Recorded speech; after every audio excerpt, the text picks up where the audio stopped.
Salah satunya ialah macam mana bola sepak Indonesia boleh bangkit, guys.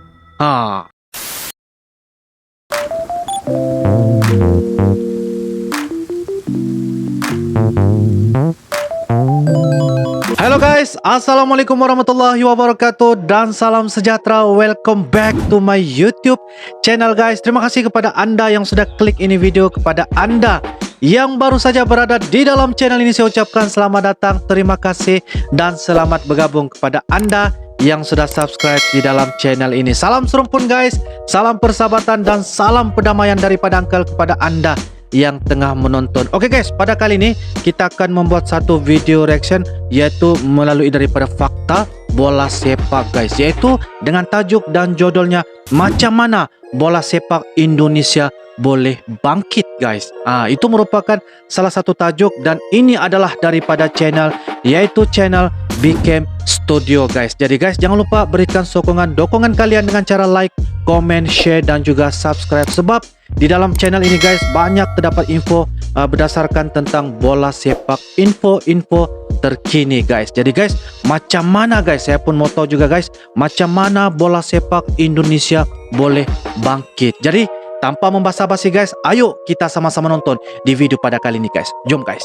Oke guys, dengan kiraan 3, 2 dan 1 guys.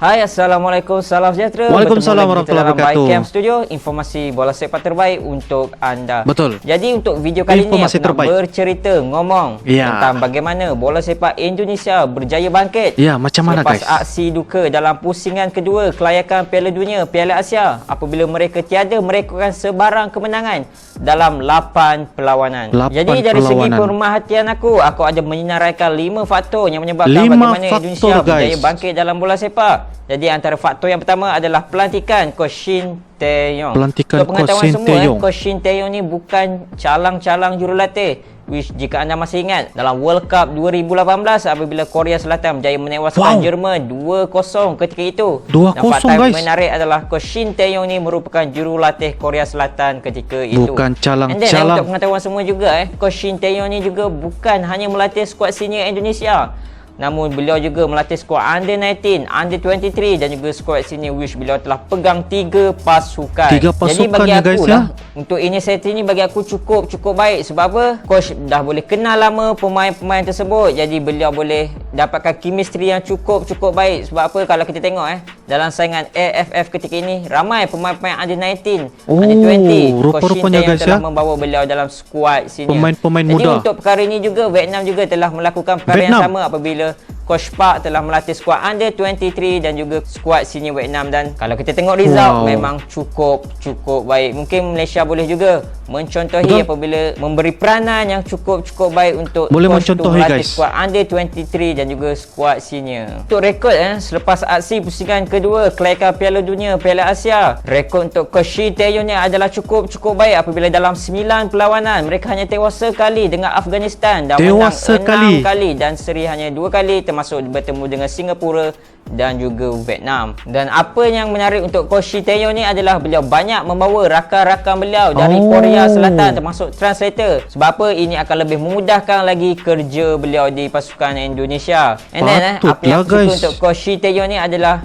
beliau amat menitik beratkan pasal disiplin pemain. Kalau disiplin pemain out, beliau amat tegas. And baru-baru ni juga di mana ada satu video viral yang mana Coach Shin Tae-yong ni boleh tahu kelemahan pasukan Malaysia apabila beliau beritahu yang Junior dan juga Badrul Bhatia cukup slow, and then John Kul juga masih kemenangan dan beliau lebih suruh menyerang di bahagian kiri. Jadi kalau kita tengok kat sini, Coach Shin Tae-yong ni cukup study, and beliau ni cukup tahu tentang kelemahan sesebuah pasukan. And then untuk faktor kedua adalah Indonesia ni banyak menggunakan pemain-pemain muda. Jadi untuk saingan AFF ketika ini, Indonesia merupakan pasukan yang keempat menggunakan tenaga paling muda, iaitu average 23.80. Jadi Indonesia adalah pasukan keempat selepas Timor Leste, Laos dan juga Kemboja. Jadi kalau kita tengok larian Indonesia, pemain-pemain Indonesia cukup pantas. Stamina mereka juga cukup baik. Memang suksap lah larian mereka. Sebab apa? Mereka ni banyak menggunakan tenaga-tenaga yang muda. Apa yang aku dapat lihat apabila Indonesia ni menyerang, Coach Shin Tae-yong akan menggunakan high pressing. Dekat 4 hingga 5 pemain Indonesia akan terus mara ke hadapan disebabkan apa? Tenaga-tenaga pemain muda mereka itu cukup memberi kelebihan untuk pasukan Indonesia menyerang. Jadi antara pemain-pemain muda untuk pasukan Indonesia yang aku cukup teruja adalah dua gandingan cukup mantap, iaitu Asnawi Mangkualam berusia 22 tahun dan juga Witan Sulaiman yang berusia 20 tahun. Jadi kalau kita tengok mereka ni sentiasa mengucang-kacirkan barisan pertahanan di bahagian kanan. And then untuk gol ketika bertemu Singapura, 1-2 mereka cukup world class lah, boleh bagi tahu. And then untuk Rahmat Irianto yang mempunyai tandukan heading yang cukup tajam apabila telah skor 2 gol bertemu dengan Kemboja. And then 2 pemain pertahanan mereka iaitu Rizky Ridho dan juga Dewangga yang berusia 20 tahun. And then untuk faktor ketiga adalah ramai pemain-pemain Indonesia telah berkelana ke luar negara. Jadi untuk saingan AFF kali ini ada 6 pemain Indonesia telah berkelana ke luar negara sebelum ini, iaitu yang pertama Yuji Utomo yang telah bermain di Penang dan juga Abimanyu yang telah bermain di JDT, and then Egy Maulana yang telah bermain di FK Senica di Liga Slovakia, and then Witan Sulaiman yang telah bermain di Liga Poland, and then Elkan Bagot yang telah bermain untuk Ipswich Town, and then Asnawi Mangkualam yang telah bermain di Liga Division 2 Korea Selatan. Itu tak tercampur lagi yang pemain-pemain lain yang tidak menyertai saingan AFF ketika ini, iaitu Bagus Kafi, Sadir Ramdhani, Khairul Imam Zakiri dan juga Brian Aldama. Nampaknya banyak pemain-pemain Indonesia ni telah berkelana ke luar negara untuk memantapkan lagi pasukan Indonesia. Sebab apa? Kalau kita main di luar negara, lebih banyak pengetahuan, lebih banyak ilmu boleh kita dapatkan. And then faktor keempat adalah kejayaan Indonesia berjaya menjadi tuan rumah Piala Dunia bawah 20 tahun. Jadi sayang disebabkan pandemik COVID-19, kejohanan World Cup Under-20 ni terpaksa dibatalkan pada Mei 2021 yang lalu. Tapi kalau kita tengok dengan kejayaan Indonesia menjadi tuan rumah World Cup bawah 20 tahun ni, nampak seriusnya federasi mereka iaitu PSSI untuk memajukan lagi bola sepak Indonesia ke arah antarabangsa. Sebab apa? Kalau kita tahu bila adanya World Cup bawah 20 tahun ni, banyak skor-skor antarabangsa akan memantau pemain-pemain muda ni untuk diserapkan ke pasukan-pasukan muda seperti Manchester United, Arsenal, Real Madrid, Barcelona dan pasukan gegasi yang lain. Ramai yang aku harapkan juga Malaysia mampu untuk layak pada kejohanan bawah 20 tahun ni yang dijadualkan bakal berlangsung pada tahun 2023 di Indonesia juga. And then untuk faktor yang kelima adalah menerusi federasi mereka iaitu PSSI. Nampaknya mereka cukup serius apabila ingin memanggil pemain-pemain kacukan warisan yang cukup berprofil tinggi untuk menyertai pasukan Indonesia ini, seperti Sandy Welsh yang sedang bermain di Liga Belgium, and then Jordi Amat yang pernah bermain untuk pasukan Swansea City, and then Miss Hilgers yang sedang bermain untuk FC 20 ini adalah Liga dalam Belanda. Dan juga yang terbaru apa yang aku dengar adalah mereka ingin memanggil Ravina Oratmanggun, maaf kalau salah sebut, yang sedang bermain untuk pasukan Eagle di Liga Belanda. Dan apa yang aku dengar, Kevin Dix ni mungkin tidak akan dipanggil sebab apa?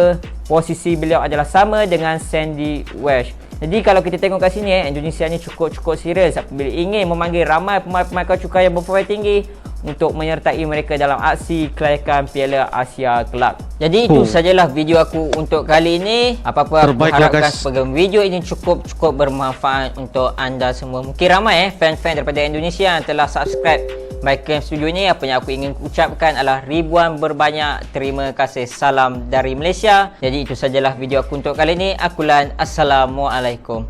Waalaikumsalam warahmatullahi wabarakatuh. Salam dari Binjai. Padu bro.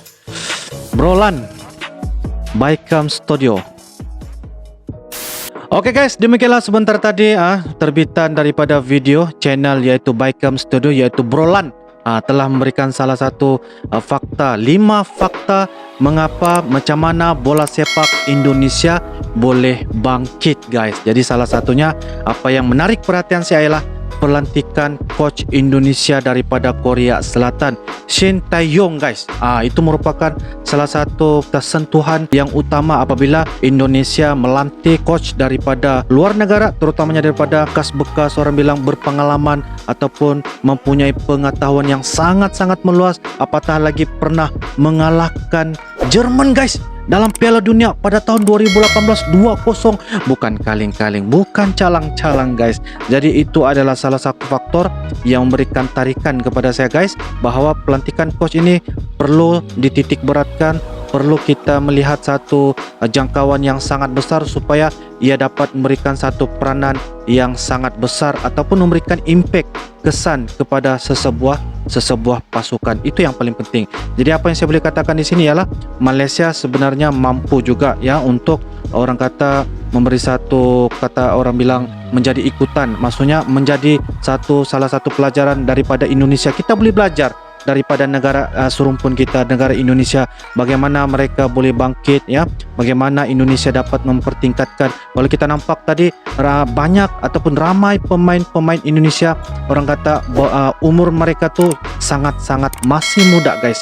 Jadi apabila sangat masih muda tuh maksudnya dari segi stamina, dari segi orang kata kecergasan, itu orang kata itu adalah satu kelebihan. Jadi apa yang kita nampak sebentar tadi, fakta itu sangat-sangat betul apabila kita melihat apa orang kata dari segi fakta dan juga faktor bagaimana Indonesia boleh bangkit. Jadi guys, begitulah sebenarnya macam mana bola sepak Indonesia boleh bangkit. Saya rasa Malaysia pun boleh orang kata belajar macam mana sesebuah negara seperti Indonesia, seperti Vietnam, mereka mampu mempertingkatkan peringkatan dari segi arena bola sepak. Itu yang paling penting sebenarnya ya. Jadi guys, terima kasih kepada Bro Lan daripada Baikam Studio. Jangan lupa guys, berikan sokongan kalian kepada channel ini disebabkan banyak perkara-perkara info terkini tentang bola sepak guys. Jadi guys, terima kasih kerana menonton bersama-sama dengan Uncle tentang fakta macam mana bola sepak Indonesia boleh bangkit. Sehingga dengan itu guys, anda boleh bubuh di ruangan komentar, anda boleh berikan komentar,